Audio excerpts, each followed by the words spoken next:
Welcome to the Genius Factory. Enjoy the video.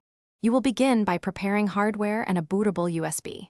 First, verify your HP Chromebook has a 64-bit CPU and at least 4 GB RAM. Windows needs those. Once confirmed, download a Windows 10 ISO and use Rufus to make an 8+ GB USB with GPT for UEFI.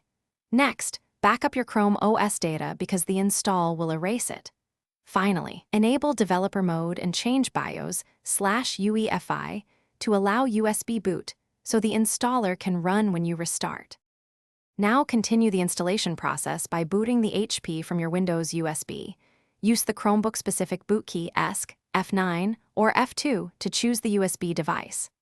In the Windows installer, delete Chrome OS partitions and create an NTFS primary partition for Windows. Format it and proceed with the standard install. Once Windows boots, immediately install chipset, LAN, Wi-Fi, and audio drivers, either from HP drivers or vendor drivers, so hardware functions correctly. If secure boot blocks drivers, finish by updating Windows and installing any missing drivers. Open Device Manager and address unknown devices.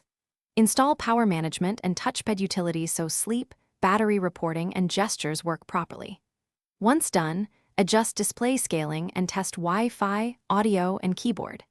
If you encounter boot failures, first recheck BIOS settings for USB/UEFI and secure boot. If that fails, try reflashing firmware or using a USB recovery tool to restore firmware settings. This single troubleshooting step, reflash firmware with the vendor tool, fixes most boot problems.